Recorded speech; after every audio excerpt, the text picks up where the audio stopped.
Kemarin ini ada yang agak heboh ya, bahwa Imam Mahdi itu sudah ada di Pakistan. Ah, itu termasuk heboh. Siapa namanya, Muhammad apa? Aduh, ramai juga tuh. Iya, dia Muhammad Qasim. Saudaraku, bukan. Kenapa dikatakan bukan? Inilah kita dibimbing oleh Allah dan Rasulnya pakai Al-Quran dan hadis. Kata Rasul, aku tinggalkan pada kamu dua pusaka. Bila kamu berpegang erat kepada kedua-duanya, kamu tidak akan pernah sesat selama-lamanya. Al-Quran dan Sunnah. Jadi utusan daripada Muhammad Qasim itu yang mengaku di Indonesia ini mereka yang pegang, mereka datang ke rumah kita, ke pesantren kita. Oh, udah ketemu? Udah ngelobi kita, ngajak kita. Kami katakan, kita panduan kita Al-Quran, hadis. Jadi selama kita berpegang pada Al-Quran dan hadis, apapun yang datang kemudian kita akan sesuaikan dengan Al-Quran dan hadis. Maka menurut Al-Quran dan hadis, khususnya ada hadis Nabi, enggak memenuhi syarat.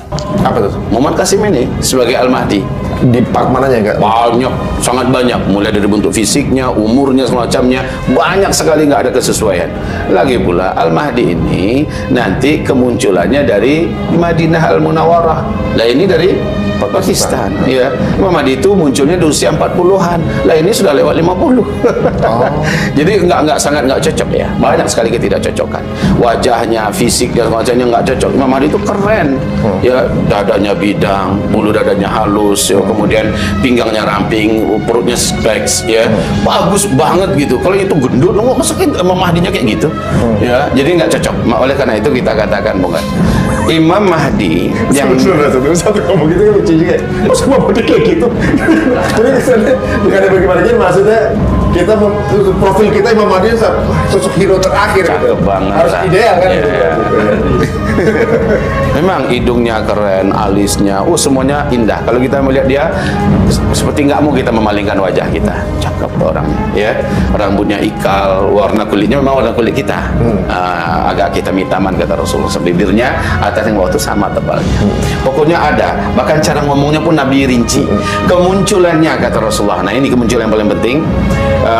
Itu dalam ceramah-ceramah kita, nanti silahkan saksikan di roadshow dakwah kami seputar Jabodetabek dalam 1 minggu ke depan. Ini akan kita rinci ya tentang masalah rute perjalanan akhir zaman ini, ya, tentang terkhusus dari Palestina ini. Insya Allah siapa yang ada di beberapa titik pengajian kita silahkan merapat, ya. Jadi ciri khas kemunculan Al-Mahdi itu, satu, ciri khasnya Arab Saudi, penguasa Makkah Madinah ini akan kacau dulu dengan perebutan kekuasaan. Sekarang kan belum, berarti belum tuh. Yang kedua, di tengah-tengah itu nanti akan dibunuh seorang lelaki. Yang lelaki ini membuat kematiannya dengan cara dibunuh, membuat orang beriman seluruh dunia marah. Dan seluruh malaikat di langit pun marah. Ini hadisnya juga sahih, ya. Malaikat di langit marah, orang beriman sedunia marah. Berarti laki-laki ini harus famous, harus terkenal nih. Terkenal dan dicintai, terkenal dan dicintai. Dan dia matinya dibunuh. Sedang marah-marah itu terdengarlah berita seorang lelaki dibaiat di depan Ka'bah. Itulah Al-Mahdi. Jadi ibaratnya hiburan dari kemarahan ini adalah Al-Mahdi muncul. Ini siapa? Itu yang kita nggak tahu. Makanya kita tidak boleh menebak ini siapa orangnya. Walaupun boleh-boleh saja kita coba-coba, tapi nggak boleh memastikan ya. Kalau kami dulu pernah mencoba menebak-nebak, tetapi sekali lagi ini bukan. Nah, serahkan yang pasti kepada Allah. Siapa yang kita tebak-tebak? Ya sah-sah saja. Syaratnya orang beriman, terkenal, bermanfaat untuk Islam, orang beriman mencintainya. Yang kami pernah urut nama-nama mereka, dan bisa jadi bukan mereka ini. Di antaranya adalah Zakir Naik. Zakir Naik, siapa orang sedunia nggak kenal dengan dia? Kemudian berikutnya Recep Tayyip Erdogan, ya. Kemudian presiden-presiden ulama seluruh dunia yang kemarin ada di Qatar dan sekarang sudah meninggal, ya. Profesor Dr. Yusuf Al-Qaradawi, yang kemudian bahkan ini sendiri Raja Salman sendiri. Raja Salman sendiri sangat mencintai ulama, beda habis dengan anaknya, beda. Kemudian juga Habib Rizik Syihab, karena dia karakter yang dunia menjadi ilham. Beliau ini inspirasi dan ilham kebangkitan Islam seluruh dunia adalah Habib Rizik. Sehingga Man of the Year itu di 2016 kan beliau namanya melejit nomor 1 di dunia. Jadi beliau ini adalah tokoh-tokoh yang ditargetkan kematiannya. Ada lagi beberapa nama yang lain, tapi sekali lagi kita tidak boleh memastikan. Ya, menebak sih sah-sah saja. Maksudnya nggak boleh memastikan. Bisa jadi bukan itu. Tapi yang jelas orang ini sudah dikenal oleh orang Islam, orang beriman seluruh dunia, dan ada di hati orang beriman. Mungkin karena jasanya besar untuk Islam atau apa ya. Tapi dia matinya dengan cara dibunuh. Dan ini menunjukkan marahnya orang beriman seluruh dunia. Bahkan malaikat di langit pun marah.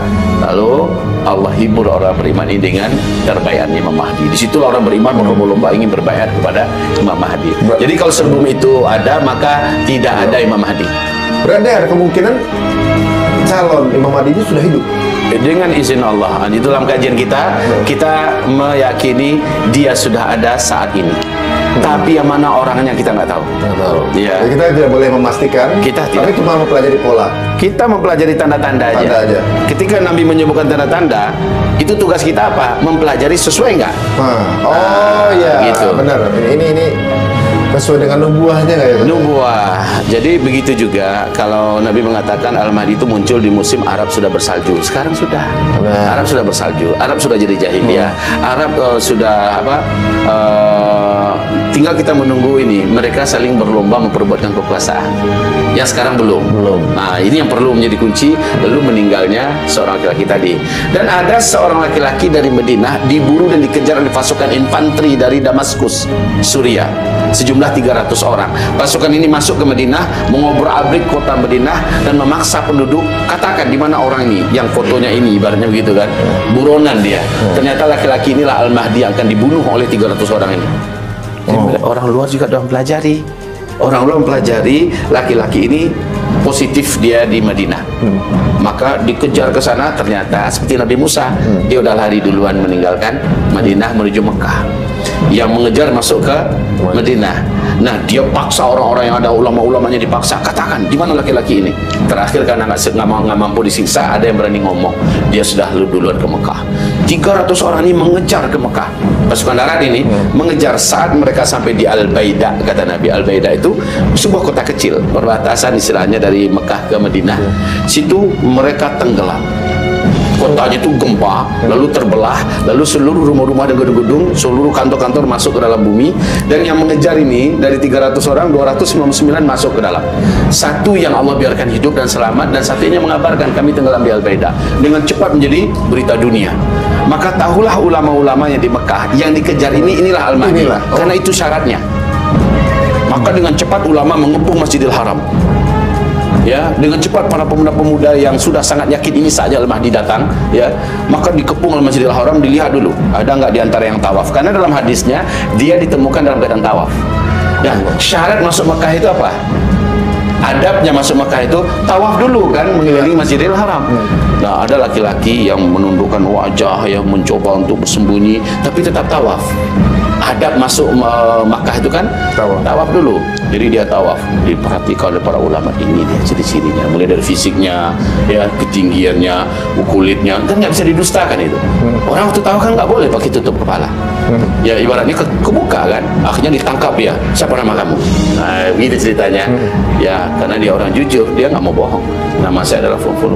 Kamu dari keturunan anu kan, kamulah calon Al-Mahdi yang akan kami nanti. Dan dia mencoba memberontak. Kalian salah orang, jadilah orang lain. Kebetulan saya mirip dengan dia. Tidak bisa, ya. Kemudian ditelusuri lagi, dia nggak pernah bohong. Akhirnya dipaksa dia mau dibaiat. Dipaksa. Maksudnya dipaksa, bukan dia yang kepingin gitu ya. Kalau yang ada sekarang kan akulah Al-Mahdi, akulah Al-Mahdi, ya kan, berbaiatlah padaku, sekian bayarnya. Bukan kayak misalnya pemilihan pilkada gitu kan, pilihlah saya gitu. Pilihan saya, ya. Ini malah nggak mau. Tanggung jawab betul. Ya, begitu. Jadi ketika diancam oleh para ulama, jika Allah upgrade dia, kayak Nabi Musa dalam satu malam saja, Allah angkat jadi nabi dan Allah berikan dia segala kemampuan. Ya kan, bagi Allah kun fayakun aja. Maka besok pagi selepas sholat sunat syuruk, Al-Mahdi berkata, saya siap. Artinya untuk dibaiat dan menjadi pemimpin. Dibaiat dia. Begitu kisahnya. Masya Allah. Kayak denger cerita aja, kayak denger film nih, Masya Allah, luar biasa. Waduh, ini menarik ya, dan kayaknya ini kalau boleh sih nanti kita bikin lagi kesempatan sama Ustaz ini saya jadi banyak penasaran ya. Iya. Apakah kalau Yahudi ini mungkin pertanyaan terakhir, Ustaz. Yahudi merasa bahwa akan turun Mesias, begitu kan? Di Islam dan Nasrani sepakat akan turun Nabi Isa gitu setelah Al-Mahdi.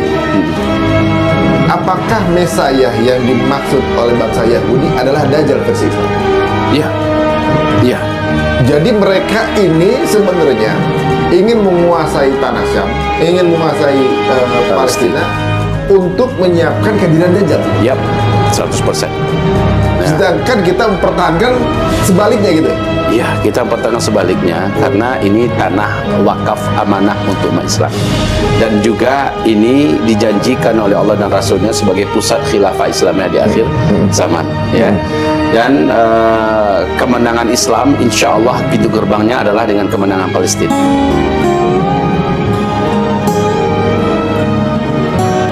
Bismillah. Nah, pertanyaan lagi, Ustaz. Ya. Waduh, panjang terus nih. Ya. Bagaimana proses terbunuhnya Dajjal oleh Imam Mahdi?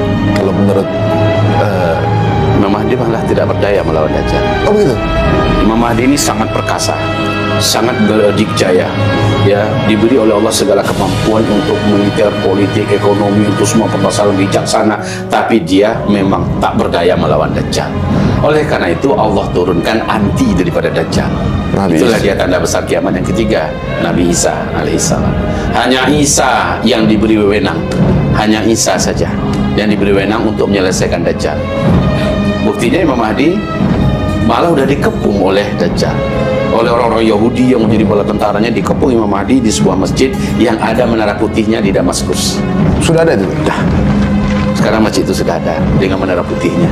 Ibnu Katsir malah memastikan inilah masjid, di tempat inilah nanti Isa alaihissalam akan turun, dalam kitab tafsir Ibnu Katsir. Jadi Masya Allah ya, jadi masjid itu sekarang sudah ada.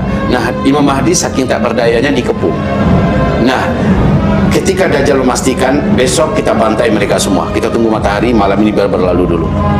Nah, Imam Mahdi dan orang beriman tahajud, menangis, berdoa kepada Allah, udah pasrah ya. Tapi mereka juga sudah ada ilmu.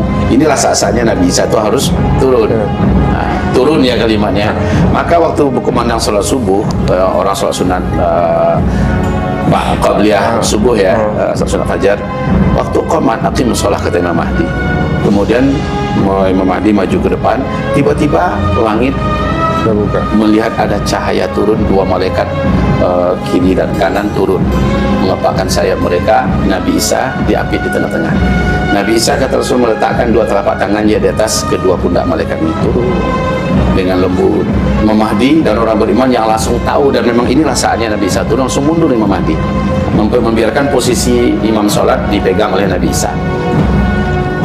Silakan, kata Imam Mahdi. Enggak, kata Imam Mahdi, kata Nabi Isa, saya ini sekarang turun untuk menjadi pendampingmu.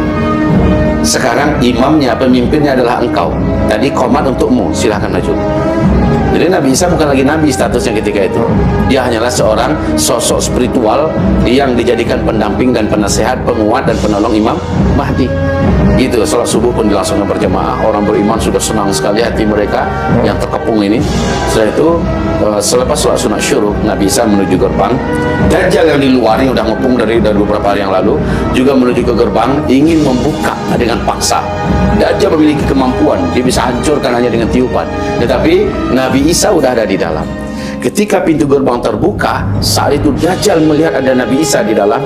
Dajjal ini dah tahu satu-satunya yang bisa membunuhnya adalah Nabi Isa. Sekarang Nabi Isa itu udah ada di depannya. Ini agak mirip dengan film-film Hollywood ya. Jadi antinya itu datang, Dajjal langsung meleleh. Kulitnya ini meleleh seperti garam yang kecelup air, meleleh dan dia menjerit. Film Avengers itu. Bagusnya dibuat film ini. Itu mirip dengan film Avengers ya. Thanos keluar jadi pasir-pasir gitu kan. Nah, sama ini idenya. Astagfirullahaladzim. Mereka ngambil dari situ ya. Kayaknya. Jadi begitu. Jadi disitulah Dajjal menjerit sampai kedengar jeritannya ke ufuk timur dan ke ufuk barat. Saking kuatnya jeritan Dajjal ini. Lalu Dajjal lari ke ujung dunia yang terjauh. Nabi Isa sudah nunggu di sana. Dia lari lagi ke ufuk dunia yang paling terjauh. Nabi Isa sudah di sana lagi. Kemudian barulah Dajjal lari ke Bab el-Lud. Bab el-Lud ini adalah sebuah kota yang dibangun semegahnya hari ini oleh Israel dan dibuat namanya Bab el-Lud. Kata Rasulullah, kematian Dajjal nanti adalah di Bab el-Lud. Bab el-Lud ini baru kemarin ini dibangun. Diberi nama Bab el-Lud. Dan kenapa diberi nama Bab el-Lud ya? Ya, Nabi dulu mengatakan Dajjal akan dibunuh nanti di Bab el-Lud. Kemana dibangun? Nggak tahu. Kayaknya orang Yahudi tahu. Orang Yahudi tahu bahwa ini adalah kota di mana tempat berlindungnya Dajjal. Disiapin gitu. Ya, disiapin tempat berlindungnya Dajjal. Tapi ini kan udah bocor skenario-nya oleh pencipta skenario yang sejati, Allah kan. Oleh Allah dijadikan Nabi Isa dan nunggu di sana. Di Babylon itu sendiri, ketika Dajjal datang ke Babylon, langsung dicegah oleh Nabi Isa, maka ditusuklah ia dengan senjata yang khusus dibawa oleh Nabi Isa dari langit. Dengan senjata itu Dajjal mati. Dari film kan? Dan ini hadisnya sahih semua. Masya Allah. Jadi teman-teman ya, ini bukan cocokologi, ini semua sudah ada di kitab, gitu ya. Karena apa yang dibilang Ustaz beberapa tahun yang lalu, sekarang lagi kejadian, benar kejadian. Apa yang diceritakan beliau ini, Ustaz kita ini bukan peramal, Ustaz kita ini memang membaca kitab gitu. Orang muslimnya jarang membaca ya. Dan itu semua dikisahkan detail ya Ustaz ya. Coba dibaca buku nanti, Nubuat Perang Akhir Zaman ya. Nubuat, kalau nubuat itu ada hadis Nabi tentang perang-perang akhir zaman. Maka peperangan yang ada sekarang ini, endingnya kemana? Kita dibimbing Rasulullah, maka petanya kita jadi tahu gitu. Dan kita juga jadi tahu akhirnya Mas Ari, saat kita bincang kok ada kayak gini ya orangnya ya, malah turunnya ke Israel. Buya nggak heran. Buya nggak jadi heran. Kenapa? Memang Nabi sedang gambarkan di akhir zaman ini orang terbelah habis. Mukmin beneran atau munafik beneran. Lihat dia berpihak ke siapa. Dari situ ketahuan. Maaf ini kalau segi politik di 2024 kan banyak yang kita bingung, kok mendadak si fulan ikut ini ya, kok dia beralih ke anu ya, itu mungkin manuver politik. Kita belum boleh mengatakan dia munafik, hipokrit, semua nggak boleh. Tapi dalam urusan Palestina pasti orang ini munafik atau mukmin kelihatan tuh kemana dia berpihak. Hitam putih, clear. Tapi kalau politik ini kita harus berbaik sangka dulu. Oh kenapa si fulan yang dulu notabene-nya Islamnya kuat kok jadi gabungnya ke sini? Udah husnuzon aja lah dulu gitu aja ya. Tapi di bidang Palestina nggak bisa husnuzon. Kita lihat saja dia berpihak kemana, di pihak mana dia. Di situ kan kita ketahui dia mukmin atau dia munafik.